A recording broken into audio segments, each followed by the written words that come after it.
Pues bienvenidos a la Quejilá Camino de Emaús. Estamos estudiando la Biblia verso por verso y estamos en el capítulo 17 del libro de Barim, o llamado también Deuteronomio.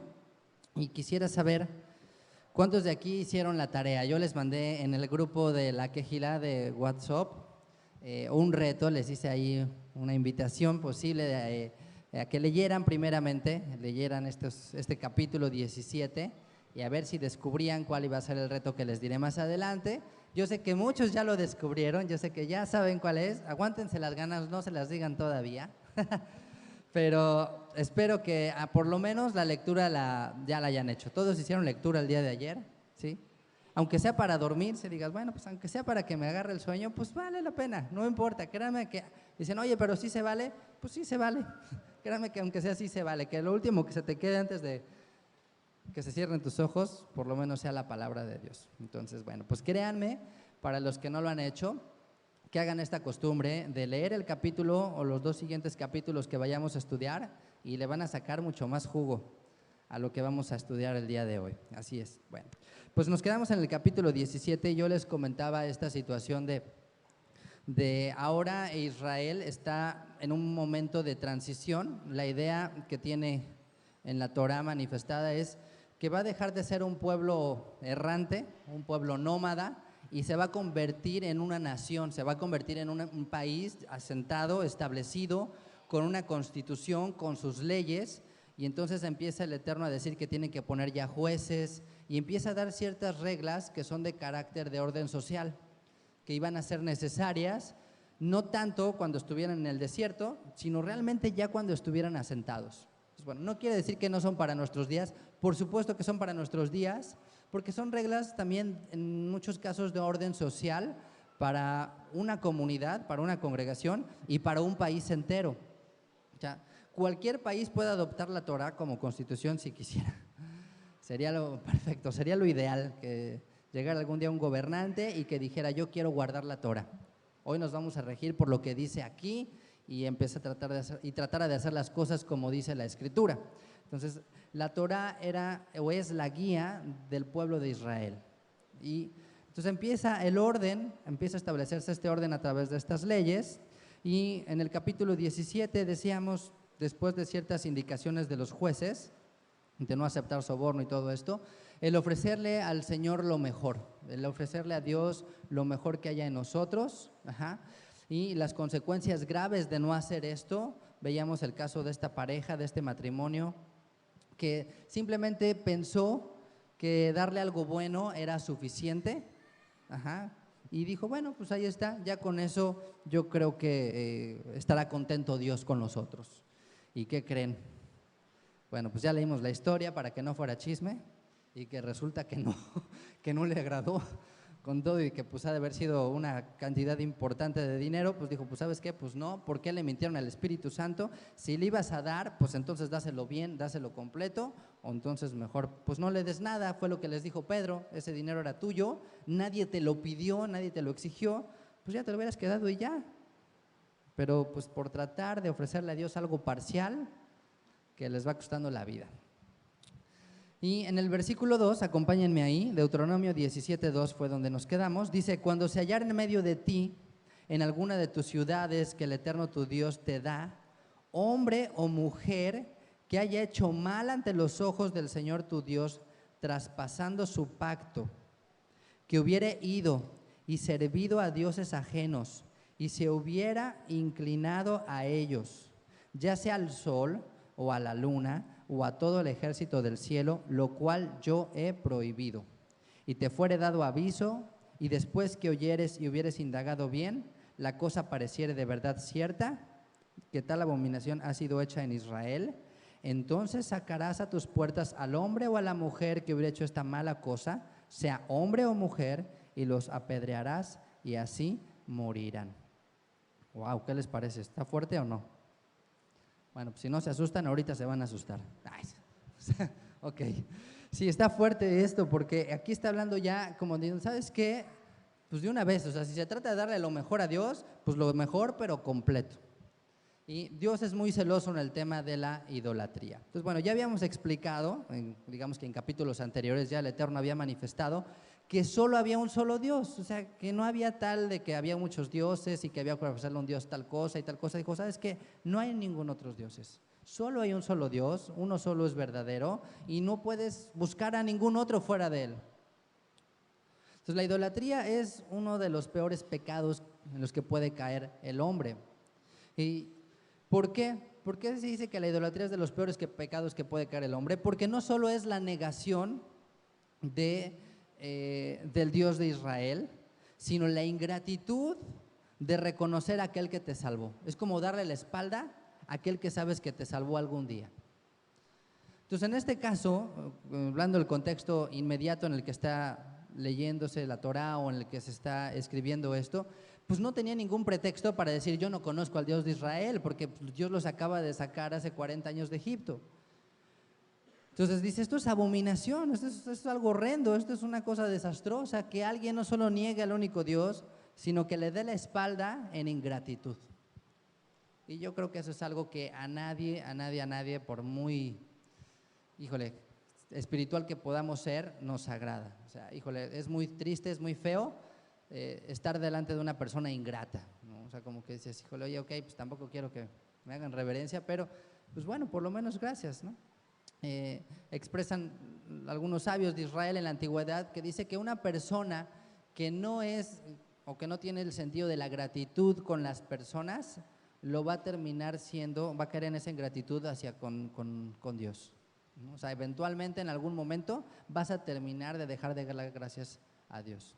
Entonces, la idolatría, viéndolo desde un punto de vista, porque tiene muchos, es ingratitud hacia el Creador. Es una ingratitud, es decir, no reconocer que Él fue el que te salvó y el que te rescató. Por eso el primer mandamiento de los 10, ¿cuál es? No de los más importantes, sino de la lista de los famosos 10 mandamientos.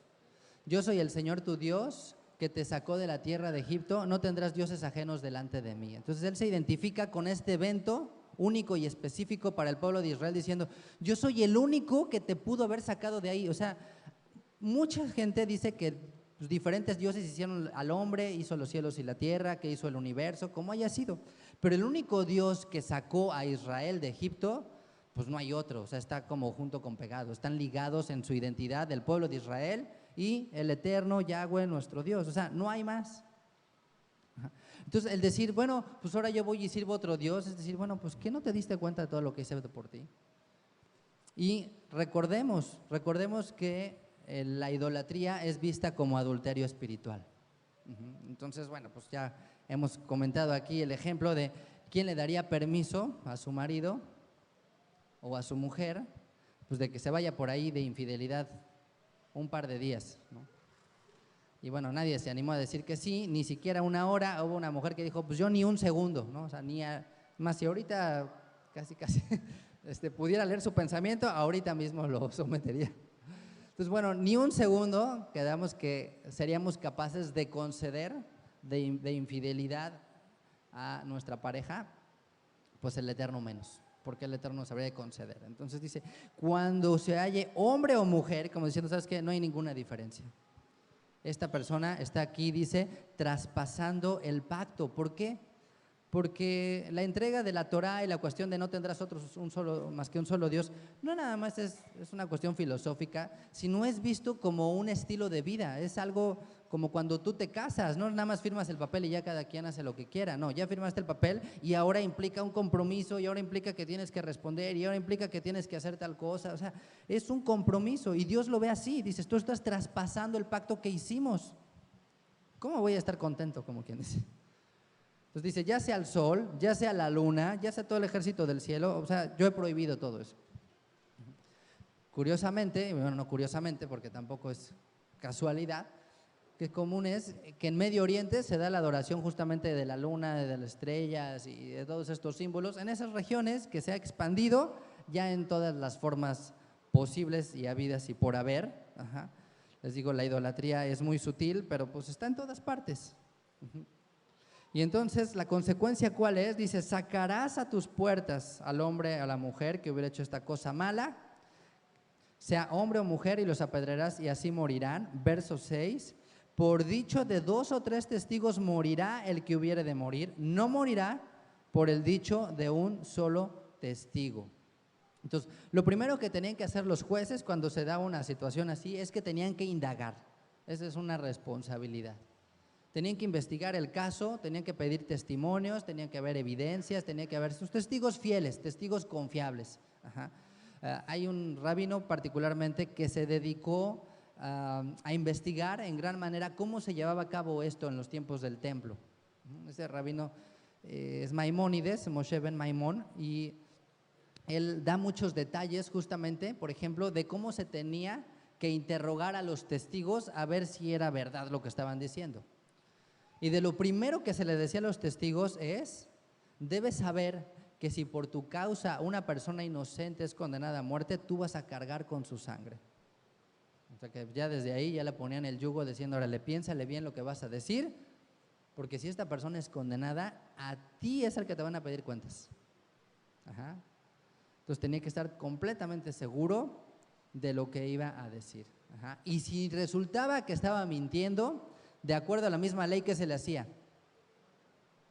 Se le hacía lo que él pretendía que se le hiciera a esa persona.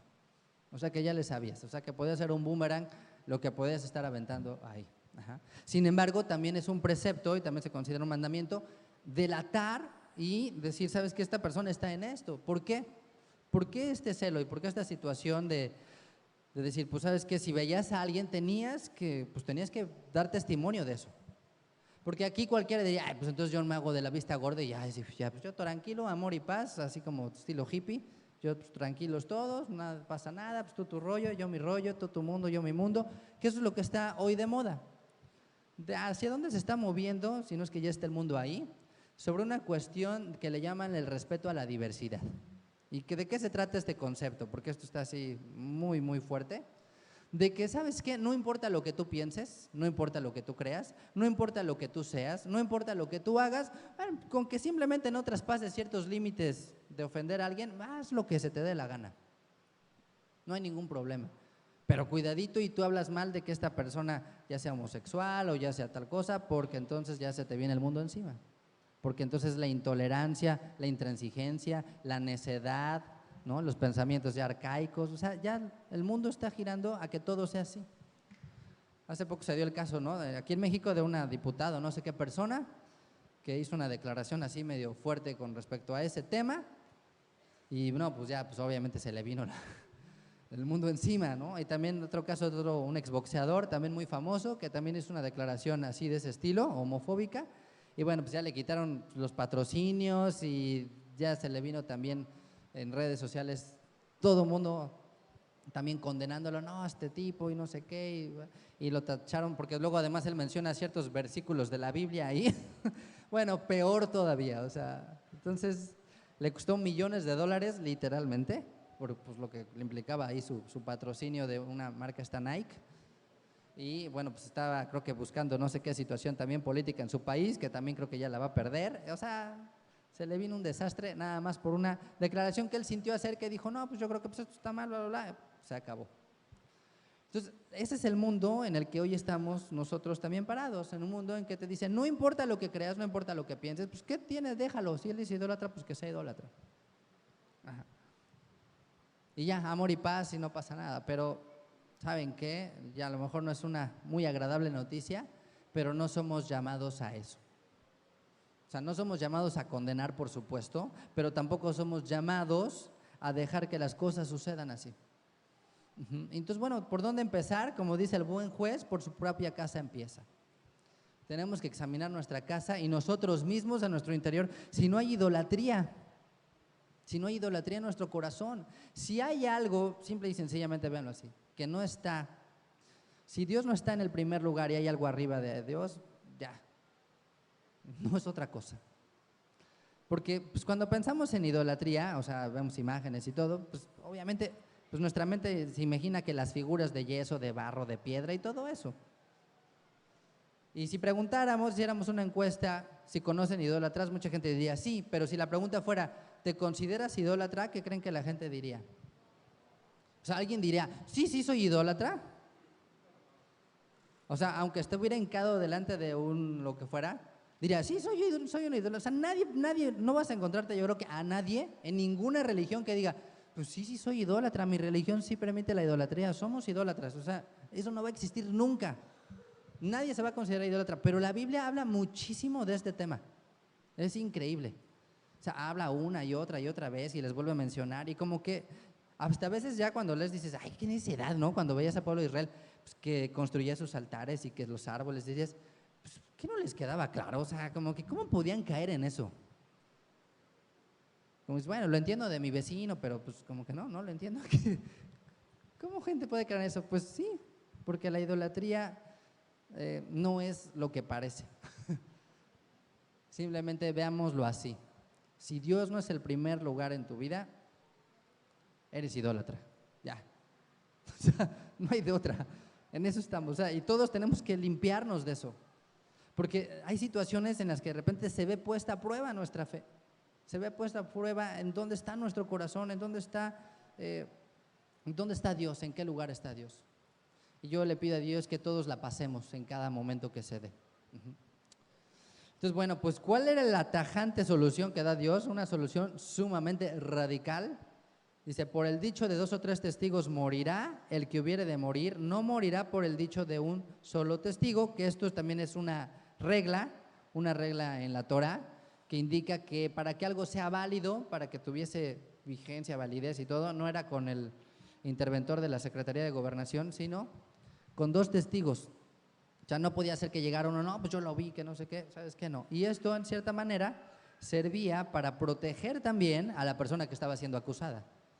Porque decía, hijo, este cuate me cae regordo acá. Pues, ¿cómo le haré? Ah, ¿sabes qué? Pues yo lo vi ahí con sus templitos y con sus figuritas y no sé qué, y bla, bla, bla. Y pues era muy fácil, si fuera nada más por uno, condenarlo. Pero se indagaba, se examinaba de verdad a profundidad a los testigos, a ver si era realmente lo que decían así. Entonces, esto era para proteger también al acusado de que tenía que ver por lo menos dos personas, no de la misma familia, sino de diferentes familias, que lo acusaran y demostrar también esa culpabilidad. O sea, en este caso, la persona era inocente hasta que se demostrara lo contrario, no al revés, ¿no? De que eres culpable hasta que demuestres tu inocencia, tienes 5 minutos y, ¿no? Te culpan de 47 asesinatos, tú chispas. Entonces, no, aquí eras inocente hasta que se demostraba la culpabilidad. Y dice aquí, fíjense el verso 7, la mano de los testigos caerá primero sobre él para matarlo y después la mano de todo el pueblo, así quitarás el mal en medio de ti. Wow. ¿Y por qué esta situación fuerte? ¿Por qué esta situación así de, bueno, sabes que la mano de los testigos era justamente para poner el peso en aquellos que acusaban, de decir, bueno, pues ahora vas a terminar lo que tú empezaste, ¿no? O tú vas a iniciar el juicio que tú empezaste. Entonces tú vas a ser el primero. Y yo sé la cara de aquí de muchos de, ay no, yo no podría, no, yo no lo haría. Bueno, pero pues también el amor a Dios tenía que entrar ahí, nuestra fidelidad y la justicia. Entonces dice, bueno, pues los testigos tenían que hacer eso.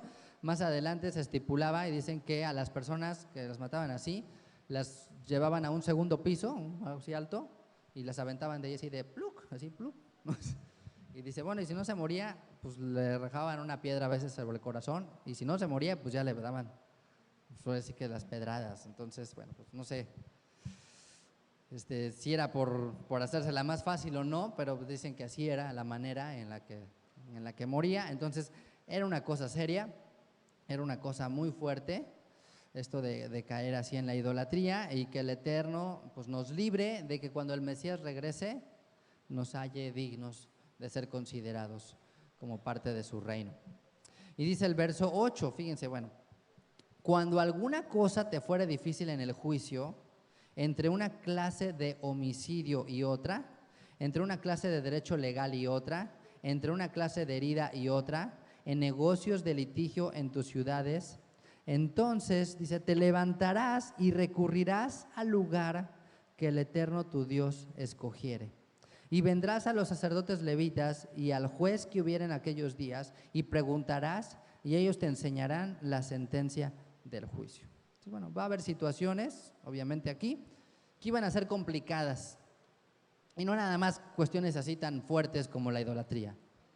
Aquí, a partir de este verso, pues les empieza a hablar al pueblo particularmente. Este es un mandamiento que va a recaer particularmente en el pueblo, porque ya vimos en el capítulo 16 que le habla a los jueces acerca de no aceptar soborno, de no ser corruptos, de tener mucho cuidado con toda esta situación que pueda llevar a la corrupción. Y entonces ahora en este caso le va a hablar al pueblo y le va a decir, ok, va a haber situaciones complicadas, ¿qué es lo que tienes que hacer? Y aquí viene la guía, dice, vendrás a los sacerdotes levitas y al juez que hubiere en aquellos días. Entonces dice, no consultes el horóscopo, entonces, aguántate las ganas, así de, ay, es que, o no le preguntes a la vecina que a lo mejor no tiene ni idea y no sabe nada. O le voy a decir a mi mamá y a lo mejor pues tu mamá en tu corazón te trata de dar un buen consejo, pero no es con lo que dice la palabra. Entonces aquí pues es importante darnos cuenta a veces con quién pedir consejo, porque de eso podría depender o no muchas cosas. Entonces no digo que muchas veces el papá, la mamá o la familia no esté capacitado, por supuesto que puede estarlo, pero no siempre y no siempre va a tener esa parcialidad, esa imparcialidad, no siempre va a ser objetivo en la decisión que tal vez tú tengas que terminar tomando. Y seamos honestos, esta situación de ir a los jueces es algo que necesitamos todos. O sea, aquí no hay alguien que diga, ay no, yo no los necesito. Al contrario, si somos realistas siempre va a haber diferencias entre nosotros o muchas veces no sabemos cómo actuar y necesitas un consejo, ¿no? Tal vez lo que necesitas es de, oye, ¿sabes qué? Pues estoy pensando hacer esto, pues tú cómo ves, ¿no? Entonces, los jueces son en cierta manera los ancianos de una comunidad, son las personas que Dios estableció como una autoridad para ser en muchos casos la voz de nuestro Padre. Ajá. Es la voz de Dios. Entonces dice, ellos te enseñarán la sentencia del juicio. Fíjense qué interesante es esto. O sea, ellos te van a mostrar qué es lo que va a suceder, o sea, cómo es que se debe de proceder. Ajá. Y les digo, no necesitamos un conflicto así a nivel mundial casi para recurrir a instancias así. ¿En dónde creen que se dan mayores conflictos? ¿Dónde se dan las mayores situaciones difíciles? En tu propia casa, ¿no? Digo, que se pueden armar guerras mundiales en casa, también se pueden armar guerras mundiales. De verdad, o sea, donde haya mayores conflictos es en la propia casa, es donde más vas a necesitar justamente esa parte, donde más vas a requerir de acercarte, tal vez por un consejo, tal vez por la guía de la palabra. Ajá. Y por eso es que nos gusta enseñar la palabra verso a verso, porque la idea no es hacernos dependientes de una persona, ajá, sino que tú mismo en la palabra empieces a aprender de qué manera resolver las cosas. Pero aún así, créanme que aquí no hay quien se libre, aunque tengamos 30 años de casados o 40 años de casados y 30 años en el ministerio, siempre es bueno escuchar la voz de alguien más, porque es una perspectiva que tú mismo no puedes tener. O sea, nadie se puede ver la espalda, como quien dice, ¿no? O sea, por más que digan, bueno, que con el espejo, pero nadie la ve con sus propios ojos, necesitas de alguien más. Por eso este principio es muy sano en ese sentido para una sociedad. Dice el verso 10, y harás según la sentencia que te indiquen los del lugar que el Señor escogiere, y cuidarás de hacer según todo lo que te manifiesten, según la Torá que te enseñen y según el juicio que te digan harás. No te apartarás ni a diestra ni a siniestra de la sentencia que te declaren. ¿Qué está diciendo aquí? Esto implica que vas a aceptar lo que te decretaron en la resolución de tu problema. O sea, te guste o no. O sea, que llega un momento en que dices, bueno, pues así es. Si esto dice la palabra, esto es lo que hay que hacer. Ahora, fíjate bien, porque aquí dice, según la ley que te enseñen y según el juicio que te digan harás. O sea, ¿qué quiere decir? Que el consejo o la resolución tiene que estar basado ¿en qué? Pues en la escritura, en la Torá, en la ley. Ajá. Entonces, bueno, si la persona a la que le pides consejo no conoce realmente la Torá, pues va a estar más difícil. ¿No? Mejor quédate tú mismo buscando la verdad en la misma palabra. Ahora, tampoco quiere decir que esa persona pues ya va a ser el que lo sepa todo en la vida, pero sí es importante darte cuenta que ese consejo sea conforme a la palabra, que sea conforme a lo que está escrito, que sea conforme a lo que está escrito, es conforme a la voluntad de Dios. Pero si te lo está mostrando y dice, pues así está, ya no puedes hacerte ni a diestra ni a siniestra, ya no puedes apartarte, porque en ese momento, ¿qué es lo que sucede? Estás desobedeciendo a Dios. Ajá. Y ese realmente es el principio de desobediencia a Dios a través de una persona. No es nada más porque la persona dice, pues si no me obedecen a mí, pues entonces ya están desobedeciendo a Dios. A ver, espérame, o sea, ok, sí, siempre y cuando sea lo que dice la Escritura. Pero si ya viste qué es lo que dice la Escritura, pues ya no nos podemos voltear. O sea, ya no nos podemos hacer un lado y decir, no, bueno, pero pues es que finalmente pues no tiene tantos años de casado, finalmente tal cosa. Ya no puedes hacer eso. Entonces, si es conforme a la Torah, entonces debes de obedecer, porque más bien esa es la idea de por eso le buscaste. Por eso fuiste, por eso nos acercamos, por eso pedimos consejo. Y aquí es donde se dan las cosas difíciles, justamente en el matrimonio, crean. Si donde es más complicado este tema es justamente en el matrimonio, justamente en las parejas. Pues ya les puedes enseñar, mira, pues es que la palabra dice aquí, o sea, pues es que pues sí estás mal en esto, ¿no? O sea, pues ya no la golpees, o sea, es que mira, pues aquí dice la Biblia que o sea, hay que amar. Pues sí, pero pues órale, pues ya, y al final de cuentas ya cada quien agarra monte y cada quien termina haciendo lo que se le da la gana. ¿Y saben qué? Doble pecado, doble consecuencia. ¿Por qué?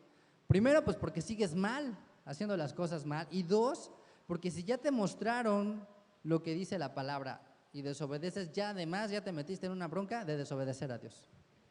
O sea, ya no hay manera de decir, ay, yo no sabía.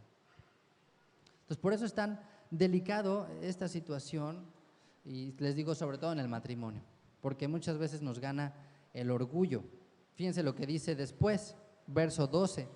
Dice, y el hombre que procediere con soberbia, no obedeciendo al sacerdote que está para ministrar allí delante del Señor tu Dios, o al juez, el tal morirá.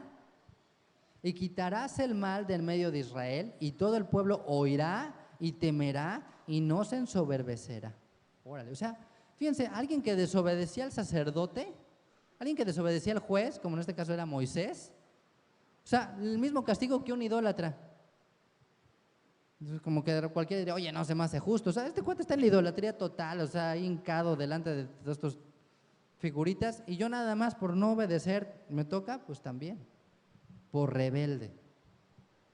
Por rebelde. ¿Por qué? Porque la desobediencia en estos casos es visto como soberbia.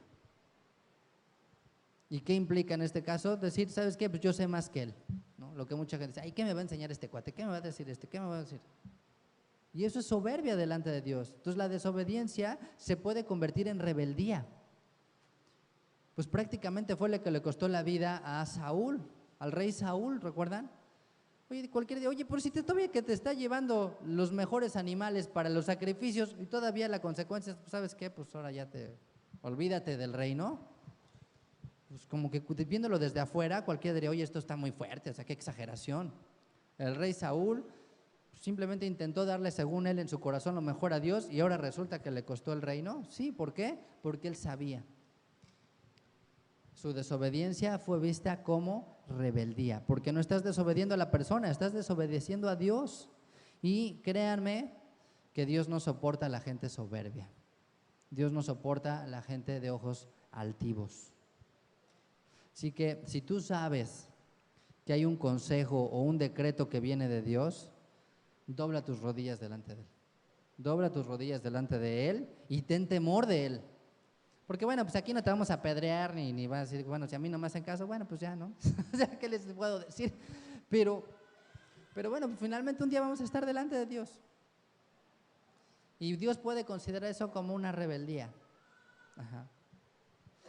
Ahora, ¿cuál es el riesgo de esto? Lo que ha pasado históricamente, obviamente, pues no nada más en el judaísmo, sino pues también en el cristianismo y en todas las religiones, que estos pasajes es la base, justamente, incluso así lo dictan los rabinos.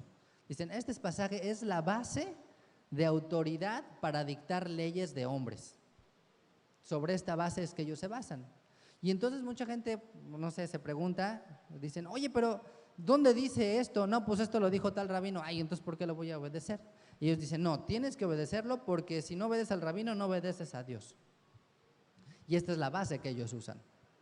Pero esto también se puede convertir en un abuso y en un riesgo muy alto. Porque si esa persona no te está mostrando lo que dice la palabra, bueno, pues entonces, pues sí, también está complicado. Entonces, pues este yugo que se ha puesto en muchos casos no ha sido conforme a la Torah, sino ha sido una cuestión nada más de autoridad y de poder. Decir, no, pues si tú no te sujetas a mí, pues entonces ya estás desobedeciendo a Dios, ¿no? Entonces, bueno, pues tendría que ser primero, obviamente, si nuestro deseo es sujetarnos a Dios, considerar que lo que nos está diciendo esa persona, si está conforme a la palabra, es sujetarnos a Él. Entonces, este ha sido el principio de grandes disputas y de grandes alejamientos de mucha gente, justamente porque consejos y porque situaciones no se resuelven en base a la Torah, sino simplemente en base a la autoridad, ¿no? Entonces, bueno, pues eso es delicado y tenemos que examinarlo, porque incluso como padres a veces podemos llegar a caer un poco en eso, aunque Dios nos ha dado justamente esa autoridad y el hijo debe obedecer sin replicar. También en nuestro interior tendremos que buscar en la Torah nuestra base de autoridad. Y bueno, yo sé que en la Biblia no está así, el mandamiento tal dice, ay, no hay que ver la tele a tal hora, o sea, pues ese mandamiento no lo vas a encontrar, pero a lo que voy es al espíritu de cada mandamiento, ¿no? Eso es lo que hay que buscar. Y bueno, pues dice el verso 14, una situación también que se iba a dar ahora de posible riesgo cuando cambiara la situación de Israel una vez que se asentaban en la tierra de Israel. Dice, cuando hayas entrado en la tierra que el Señor tu Dios te da y tomes posesión de ella y habites y digas, pondré un rey sobre mí como todas las naciones que están en mis alrededores, ciertamente pondrás por rey sobre ti al que el Señor tu Dios escogiere. De entre tus hermanos pondrás rey sobre ti, no pondrás sobre ti a hombre extranjero que no sea tu hermano. ¿Y ustedes qué dicen? ¿Sería buena idea o mala idea tener un rey? Lo que está diciendo ahí. ¿Quién dice que era buena idea? ¿Nadie? ¿Todos dicen que era mala idea? Mala idea. Y los que no dicen nada, o sea, ellos no quieren nada, ¿no? O sea, a mí ni rey ni nada, ¿no? Yo solito me dejo, o sea, ¿ya ven? La rebeldía. A mí que nadie me gobierne. Bueno, pues hay diferentes opiniones, básicamente dos, sobre si sí o si no, si era buena idea o era mala idea. La mayoría se inclina porque no era buena idea, que no debían de poner un rey. ¿Por qué?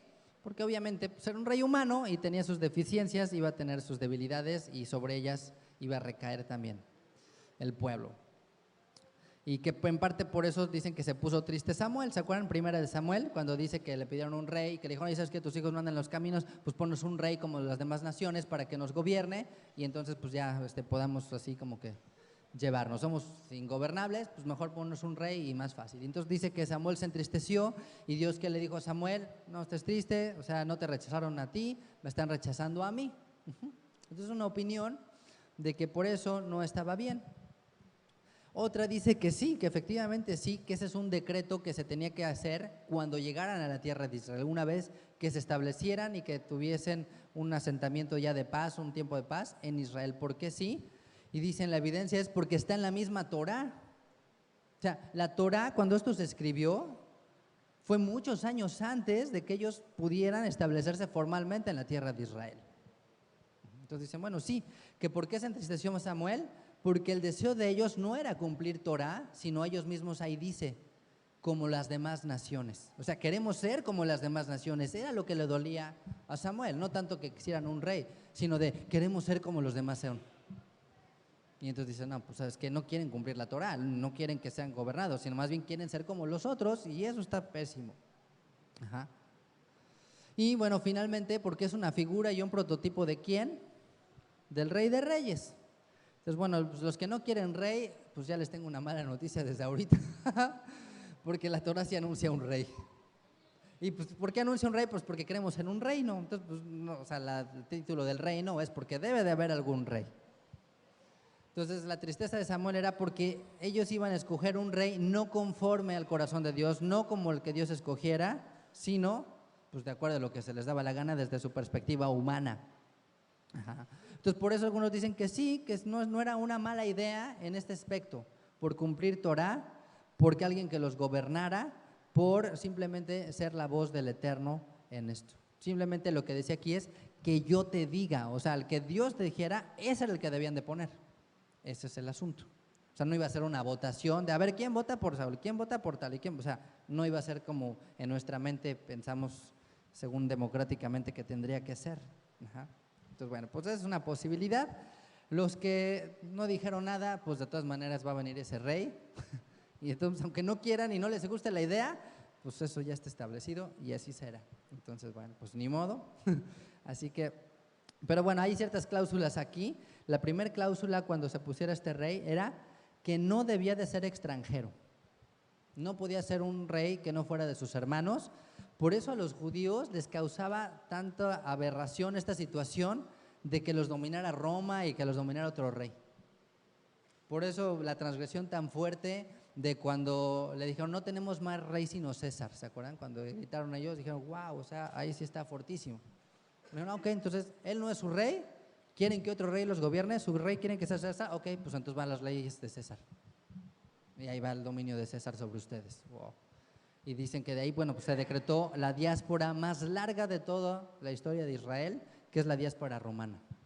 ¿No? Pues quieren ser gobernados por ese rey, no quisieron a este rey, este era su rey y lo rechazaron. Bueno, pues entonces ahora sí les va a este rey, a ver cómo les va. Entonces, wow, está fuerte. Por eso era fuerte para ellos así decir, hoy estar ahí el César y toda esta cuestión, porque no podían ser gobernados por un extranjero. Uh-huh. Y pónganse a pensar, hoy por qué razones se escoge, vamos a pensar en una figura similar a un presidente, porque bueno, cuando pensamos en un rey, como que eso ya lo vemos de mucho tiempo, ¿no? Pero el rey era una figura obviamente importante en ese tiempo. Hoy se acerca nada más un poco lo que sería un presidente, aunque pues ya cada vez está más devaluada y más depreciada esta imagen de un presidente en cualquier país. Esa es la triste realidad, que no debería de ser independientemente de lo que cada quien piense o crea, o sea, no tendría que ser así, pero bueno, ¿por qué se escoge hoy a un presidente? ¿Por qué creen? Por los votos, ¿no? O bueno, ¿por qué la gente se inclina a votar por tal o tal persona? Pues bueno, pues porque dice, bueno, pues tal vez estoy de acuerdo con lo que piensa, hay gente que no tiene ni idea, o sea, como que pues yo mejor ni voto, no estoy de acuerdo con nadie, o sea, ya estamos en una situación en la que ya nos vale gorro casi la persona que está ahí enfrente gobernando, o sea, ya no importa. Ajá. Pero la idea del Eterno, cuando él está hablando de un rey, era yo quiero escoger, y ese rey tiene que cumplir con ciertas características. Y esa es la idea que debía tener el pueblo de seguir a un rey. Ajá. La idea del rey era que iba a conducir a la nación hacia una unidad, a ser gobernados por la Torah, a fortalecer la aplicación de la enseñanza de la Torah en todos los ámbitos, no nada más a establecer paz y seguridad. Y en cierta manera, el tener una voz de autoridad por encima de todos iba a simplificar las cosas. ¿Por qué iba a simplificar las cosas? Porque la aplicación de la Torah se iba a poder llevar a cabo de una manera más efectiva. Y esto es tan simple como nuestra propia casa. ¿Quién es el rey de la casa o quién es el presidente de una casa, de un hogar? O sea, el papá, la cabeza, el sacerdote, ok, bueno, ya sé que en algunos casos dicen, no, pues, bueno, debería de ser así, ok. Entonces, ¿qué pasa si cuando los hijos empiezan a crecer y ya cada quien tiene su voz y voto, ¿no? Y de no, pues yo no estoy de acuerdo, y yo creo que deberíamos de ir a tal lugar, y yo creo que deberíamos de comer tal cosa, y yo creo que nos deberíamos de dormir a tal hora, y entonces ya se hace un desastre, ¿no? O sea, imagínate así 10 hijos y de no, pues ¿sabes qué? Pues yo quiero comer a las, o yo quiero cenar, no, pues yo cedo temprano, yo a las 7, no, pues yo a las 8, no, yo a las 11, no, pues yo llego a las 12, o yo no tengo hambre, o yo no ceno, o sea, ya llega un momento en que pues ya cada quien está en su mundo, en su vida, cada quien por su lado. ¿Cuándo se van a poder juntar? Pues cuando cada quien quiera y pueda. Entonces la autoridad del rey es una sola voz que dice, a ver, no es cuando tú quieres, no es cuando tú puedes, no es cuando es aquí nos sentamos a esta hora, aquí se hace esto, o sea, esa es la idea, no es ser un soberano nada más que imponga sus leyes porque sí, sino para traer unidad en todos y que todos respeten esa voz. Entonces, esa era la idea del rey también, que hubiera una voz de autoridad por encima de los demás que pudiera llevar a cabo la ejecución de la Torá sin tanta ambigüedad, sin tanta discusión, sin tanta cuestión. Okay. Pero bueno, finalmente iba a ser humano y con esa autoridad que tendría que cuidar sobre todo 3 aspectos para que no se ensoberbeciera, que era lo que veíamos hace ratito. Y Dios le va a dar 3 limitantes. A través de estas prohibiciones le da 3 limitantes, fíjense. Le da una limitante militar, una política y una económica. Y ahorita vamos a ver cuáles son. Dice aquí, el verso 16, pero él no aumentará para sí caballos, ni hará volver al pueblo a Egipto con el fin de aumentar caballos, porque el Señor os ha dicho, no volváis nunca por este camino. Ni tomará para sí muchas mujeres para que su corazón no desvíe, ni plata ni oro amontonará para sí en abundancia. ¿Okay? Entonces, 3 aspectos. ¿Por qué los caballos tenían que ver con el aspecto militar? Porque eran caballos de guerra, porque así era como se medía, ¿no? La manera del ejército, la fortaleza estaba justamente en los caballos que se utilizaban en las carretas estas. Entonces, la idea es, ¿sabes qué? No aumentes más caballos de los que necesitan, todo de manera general y de manera obviamente personal. Entonces, muchos dicen que esto solamente tenía que ver con el aspecto personal, o sea, que el rey para sí no podía tener muchísimos caballos, más de los que necesitara. Pero yo creo que también implicaría, y lo he estado reflexionando ahora ayer que estaba releyendo esto, que esto también podía implicar incluso a nivel general. O sea, ni aún para el ejército. ¿Por qué? Porque muchos golpes de Estado, ¿quiénes los dan? Los militares. Los militares, y para no irnos tan lejos, en la misma Biblia hay evidencias de que muchos que estaban a cargo del ejército fueron los que usurpaban el poder, ¿no? O sea, son los que hicieron. ¿Por qué? Entonces, mucha fuerza militar, ¿qué es lo que puede producir? Pues, ¿sabes qué? Pues ahora yo soy el que mando, finalmente yo soy el que controla aquí, etcétera, ¿no? Y en el rey, ¿qué iba a producir el tener así un super ejército así, invencible, casi casi? Pues ahora sí, ¿no? Como quien dice, soberbia, altivez, orgullo, confianza en Dios, pues nuestra mano nos puede salvar, somos poderosos, pues pisoteamos al que queramos. O sea, siempre ha sido así. O sea, ¿cómo han dominado los imperios? No han sido aventándoles flores. Pues han sido a puras balas, a puras flechas, a puros pisotones. ¿Y cómo lo han logrado? Pues a fuerza, justamente, con la fuerza del poder militar. ¿Y en qué sentido lo podríamos ver hoy? No digas, pues no tengas muchas pistolas, ¿no? O sea, la cuestión del caballo y todo esto tiene que ver, mira, no tengas más de los que realmente necesitas. No confíes más en tu fuerza y tu poder que en la fuerza de Dios. No quiere decir que no los tengas.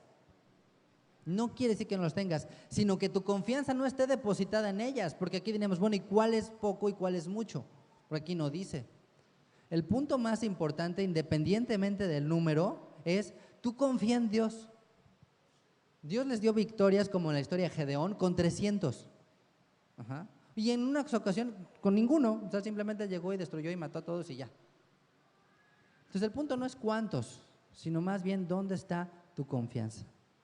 Así que la enseñanza para nosotros es: no confíes en tus carros, ni tampoco tengas más de los que necesitas o puedas manejar, como dice, ni en tantas camisas, ni en tantos zapatos, ni en tantos vestidos. Confía en Él, que tu fuerza esté en Él. ¿Qué otra prohibición le dio?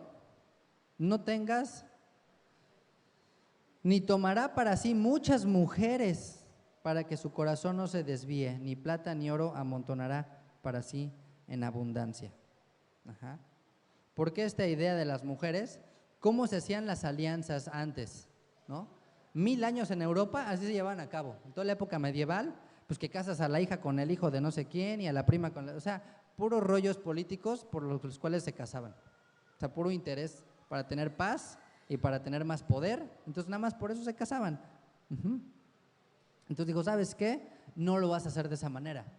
Tu fortaleza y la paz que yo les voy a dar no va a ser en alianzas políticas por matrimonios arreglados, sino va a ser porque yo voy a establecer mi paz aquí. cuando tú me busques de todo tu corazón. Y por otra parte, en el sentido personal, obviamente esto también es literal, ¿no? ¿Qué era lo que sucedía en aquellos días? En Faraón y todo esto, pues tenían sus harenes, ¿no? Ahí de mujeres y las tenían ahí como trofeos y pues cuantas más mejor y mejor, ahora sí que más poderoso el rey, ¿no? En Persia y en todos los imperios que ha habido, que le dice el rey de Israel no sería así, no se trata de que lo haga de esta manera, dice no puede tener, porque además la consecuencia ¿cuál es aquí? Aquí sí la viene directamente es, van a desviar tu corazón. Entonces el dicho este que nos de, ay, ¿por qué? Si puedo hacer feliz a muchas, ¿por qué solo a una? No, pues sabes que olvídalo, eso no tiene nada que ver. Lo que va a hacer es que van a desviar tu corazón. O sea, no pienses, mira, no se necesita muchas, con una, ¿no? O sea, ya con una es más que suficiente. Imagínate, no puedes con una. Hombres, sean honestos, si no pueden con una, pues ya para qué quieren hacérselos muy valentones y que nada, que ya que con muchas, o sea, ni con una pueden, pues ya para qué le andan buscando más. Entonces, y bueno, tristemente, hoy en día hay un movimiento incluso de gente que está en raíces hebreas que dice, pues qué, no hay bronca, pues un montón de mujeres y nos casamos con ellas. O sea, créanme que rabinos y gente así, que andan ahí casados con 2 o 3, en serio. Y ahí las ves y pues las mujeres ahí como que también me imagino que felices, o por lo menos ahí se ven en sus fotos. Y algunos enseñan en base a que, pues, ¿qué tiene? Pues David tuvo, Salomón tuvo, Abraham tuvo, Jacob tuvo, o sea, como que de ahí son los pasajes que usan. ¿Ah? Finalmente, aquí no dice cuántas, ¿están de acuerdo? Dice, eso es lo que ellos dicen, no digo yo. Dice, no tomará para sí muchas. Y entonces lo que dicen es, bueno, ¿cuántas es muchas? A ver, ustedes díganme, a ver, hombres.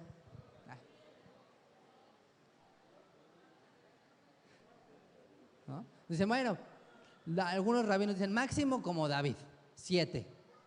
O sea, pero no más, ya 8, ya no te pases, o sea, ya ni puedes con ellas, o sea, no le hagas, ¿no? Hay otros, en Midrash dice que hasta 16, o sea, dice, órale, o sea, esas no eran muchas. Pero bueno, no nos vayamos ya en cuestiones así. Yeshua dijo, o sea, en el principio no fue así, varón y hembra los creó, Adán para Eva y Eva para Adán y no había más. Entonces, bueno, pues el que quiera seguir otra alajá, esa no es la alajá de la congre, por lo menos, o sea, no le vemos sustento. Aquí dice finalmente que no tomará muchas y bueno, creo que la Torah va en una regla que dice que va de lo general a lo particular y Yeshua lo deja más que particular diciendo, ¿sabes qué? Un hombre para una mujer y bueno, pues así está diseñado. Ajá, entonces muchos que argumentan esto, pues realmente tampoco es el deseo de cumplir la Torah y decir, bueno, pues es que si la Torah lo permite lo hago, sino más bien viene una inclinación más bien de perversión. Esa es la realidad, esa es la verdad y bueno, pues aunque digan una que otra cosa, ¿no?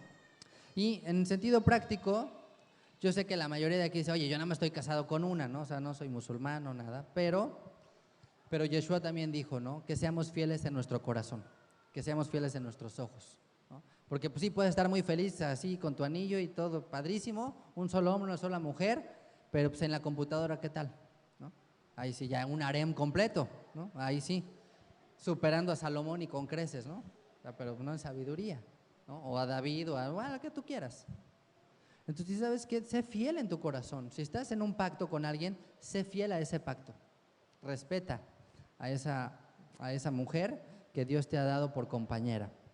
Y finalmente la otra prohibición es, ni plata ni oro amontonará para sí en abundancia. Entonces, de manera personal, tampoco tenía que amontonar para sí el rey esto. Entonces, podría juntar, pero no para sí. Dios no está peleado con la abundancia, pero lo que está peligroso es que esa abundancia o la búsqueda de ese oro y esa plata pueda desviar tu corazón. Entonces le pone una limitación económica al tesoro personal del rey diciéndole, ¿sabes qué? Si juntas, pues que sea para los demás. Perfecto, qué bueno que seas multitrillonario, pero no es tuyo, lástima, my friend. Por eso, pues si eres llamado al ministerio, te tengo una mala noticia, no vas a poder ser así como muy millonario, que digamos. Ya ve renunciando eso de una vez, simplemente por no ser tropiezo, por no ser de tropiezo a otros.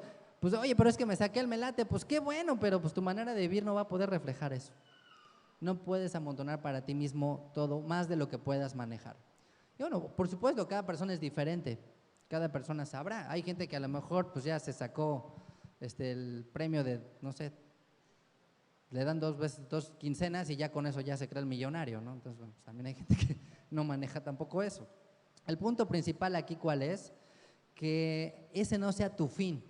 No busques el reino para ser rico. No busques, ay, soy hijo del rey, merezco todo. Ajá.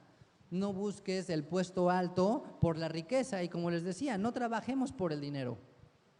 Si ese es el fin de tu vida y de todo lo que haces, pues híjole, qué tristeza. Porque de todas maneras nunca lo vas a poder juntar, o sea, nunca vas a decir, es suficiente, ya tengo, ahora sí voy a tirar mis graneros viejitos y voy a hacer los nuevos y voy a amontonar, nunca va a ser suficiente.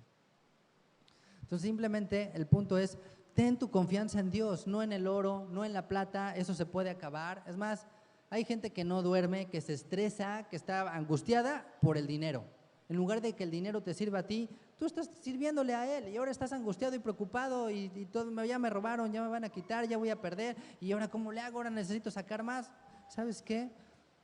Dios no está peleado con el dinero, pero sí está peleado con que el dinero cambie tu corazón. Eso sí, sé exagerado, ten cuidado. La Biblia dice, el amor al dinero es la raíz de todos los males. Ajá. Entonces el rey iba a estar en esta situación que, ay, ¿sabes qué? Nos vamos a la guerra, véngase acá todos los tesoros, ¿no? Y vénganse las mujeres, y vénganse los caballos.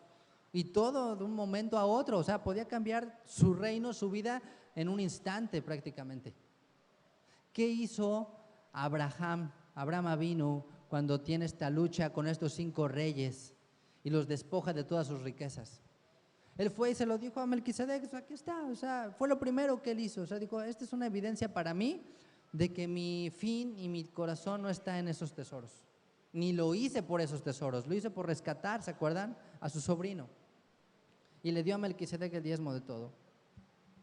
Por eso es la situación del diezmo, más allá, les decía, de la cantidad, es cuidar nuestro propio corazón, de que se vaya y se incline hacia esas situaciones. Ajá, entonces, que el dinero no sea tu confianza. No acumules más tampoco de lo que necesitas. A lo mejor no es nuestro caso, pero créanme que hay muchísima gente que tiene para vivir el resto de sus días y hasta sus hijos y sus nietos. Y aún así, está trabajando para no sé cuántas generaciones quisiera pensar que puede hacer. Y como les decía, el ojo del hombre jamás se sacia. O sea, jamás termina. Y bueno, pues, ¿de quién tenemos ejemplo de todo esto? Tristemente también en la Biblia está el ejemplo del rey Salomón. O sea, no es acá del rey Hammurabi IV, ¿no? O sea, ni de Enrique VIII. O sea, del rey Salomón justamente, la Biblia misma nos da testimonio de esto. De que amontonó caballos como ninguno, de que amontonó mujeres, ¿cuántas? ¿Se acuerdan? 1000 mujeres. ¿Alguien se cree más Casanova que Salomón? 700 esposas y 300 concubinas. Sí, claro, pues había un montón de paz en su reino, pues estaba casado con todo mundo, o sea, tenía esposa hasta en China, o sea, pues ¿quién le iba a hacer la guerra al suegro o al consuegro o al primo? O sea, pues todos eran familia, casi. Creo que les ponía gafetes, ¿no? Ya por, ay, ¿cómo estás? Ay, ¿cómo te llamabas? Juanita, o sea, pues yo ni idea de quién es esta chava, pero pues, era su esposa ahí. Ajá. Entonces, imagínense el hombre más sabio caer en esta situación. También cayó en la cuestión del dinero, que llegó un momento en que ya aventaba las cosas porque eran de plata. O sea, ya no quería que ni de plata el chavito. ¿No? Imagínense, Junior, así, esto es de plata, ¿por qué porquería? No, yo quiero de oro. O sea, quería todo de oro. Y luego ya el pueblo dijo, oye, ya estamos hasta aquí de los impuestos, ya bájale, o sea, es que mantenerte está dificilísimo. Pues, ¿qué dijo el hijo? Pues no, pues a mí también, o sea, yo también quiero. Se le aprendió eso. Y ya de ahí, ¿qué consecuencia vino? Ahí está escrito también, Primera de Reyes 11 y 12, ¿qué dice? La separación de las 2 casas de Israel. O sea, esa separación sigue hasta el día de hoy. O sea, dense cuenta, a lo que voy es, cómo una transgresión de la Torá puede traer consecuencias a generaciones. Y yo sé que dicen, ay, bueno, pero yo no soy Salomón, tranquilo, o sea, ¿no? Tampoco no pido tanto. Bueno, pero tampoco estamos en su nivel de sabiduría, ¿no? Ese es el problema, que tampoco estamos en ese nivel de sabiduría. Entonces, bueno, pues, si tuviéramos 10% de la sabiduría de Salomón, tal vez hubiéramos tenido el 10% de eso, pero pues no lo tenemos. Y si al hombre más sabio le pasó, ¿quiénes somos tú y yo para pensar que no nos va a pasar? ¿Quiénes somos tú y yo para pensar que no nos va a pasar? En nuestra proporción. Entonces piensa en la consecuencia, Salomón, piensa que te puede pasar a ti. Y finalmente dice el verso 18, ¿cómo remediar esto? ¿Cómo poner un antídoto para alguien que iba a estar expuesto a todo esto? Porque pues tampoco lo podían limitar, o sea, no le podían decir que no al rey, o sea, el rey era el rey, el soberano, no era una cuestión de pues yo renuncio, no, nada de renuncias, o sea, él es tu rey. Aquí está, hay un solo antídoto. Dice, y cuando se siente sobre el trono de su reino, entonces escribirá para sí en un libro una copia de esta ley, del original que está al cuidado de los sacerdotes levitas, y lo tendrá consigo y leerá en él todos los días de su vida, para que aprenda a temer al Señor su Dios, para guardar todas las palabras de esta ley y estos estatutos para ponerlos por obra, para que no se eleve su corazón sobre sus hermanos, ni se aparte del mandamiento a diestra ni a siniestra, a fin de que prolongue sus días en su reino, él y sus hijos en medio de Israel. Solo hay un antídoto para esto, ¿y cuál es? La Torah. La Torah. Esta es la parte activa que el rey sí tenía que hacer. Él mismo tenía que hacer una transcripción de la Torah, nada de que le escriba y de que no, él tenía que ponerse así de puño y letra a escribir. Y de acuerdo a los historiadores, los rabinos también dicen que tenía dos, de hecho, una la tenía en el tesoro del rey como tesoro personal y otra que llevaba consigo todo el tiempo. Entonces iba a la guerra y llevaba la Torah, se iba de vacaciones y se llevaba la Torah, iba a tal lugar y se tenía que llevar la Torah. Y nosotros sabemos quién es la Torah viviente y quién es el Rey de Reyes. Entonces no es casualidad que nuestro Rey es la Torah también. Y cuando Él regrese dice que trae un nombre escrito, ¿se acuerdan? Justamente una espada y en su muslo que dice la palabra de Dios, el verbo de Dios, logos, la dabar de Dios, la palabra de Dios. Entonces el prototipo y el ideal de un rey, ¿quién es? Es Yeshua, la Torah viviente, alguien que va a llevar a cabo la perfección de la Torah. Y fíjense, bueno, nada más así entre paréntesis por cuestión de tiempo, cómo es curioso de que no puede tener muchas esposas el Mesías, porque bueno, como dicen, no es musulmán, porque la Torah misma dice que no iba a tener muchas mujeres. Entonces, ¿qué quiere decir? Que solo hay una sola novia, que solo hay una sola esposa, solo hay un pueblo de él. Y bueno, pues aquí viene el reto que les decía. ¿Cuál es? Bueno, pues si somos hijos del rey y si creemos que algún día estaremos en ese reino, aquí viene el reto para la quejila. A ver qué les parece. ¿Quién se anima? ¿Quién dice yo? La transcripción de la Torah a mano, los 5 libros de la ley, ¿ok? ¿Qué dicen? Hoy se considera una mitzvah que cada judío, dicen, tiene que tener un rollo de Torah, pero realmente es que cada quien transcriba su Torah. Entonces, ¿qué dicen? ¿Se animan o no? ¿Quién dice yo? A ver, sin pena. Algunos ya están bastante avanzados, así que... Ok, fíjense, les pongo aquí, entrega el 30 de mayo del 2017. ¿Por qué esa fecha? A ver, ¿por qué es tu cumpleaños? ¿Por qué creen? Porque es la fiesta de Shavuot, la entrega de la Torah. Entonces yo quiero retarlos a que tomen este papel en sus manos y que hagan lo que hacía el rey de Israel. Fíjense, son 187 capítulos, aquí se les pongo más fácil. 187 capítulos, bueno, por lo menos en mi Biblia son 187, no sé nada de ustedes, pero son 187 capítulos, faltan a partir de mañana 465 días. O sea, más o menos de un capítulo por día, menos, como sí, un poco menos, casi una tercera parte de un capítulo por día, más o menos aprox. ¿Cómo ven? ¿Quién dijo yo? ¿Quién dice que yo sí le entro? A mí no me da miedo. Bueno, pues créanme que algunos ya van avanzados, créanme que va a haber una triple bendición. ¿Por qué digo una triple? Porque el leerlo, el escribirlo y el releerlo es una bendición simplemente así, ¿vale? Entonces, vamos a irle dando seguimiento y el 30 de mayo, en la fiesta de la entrega de la Torá, a ver cuántos juntan aquí su Torá.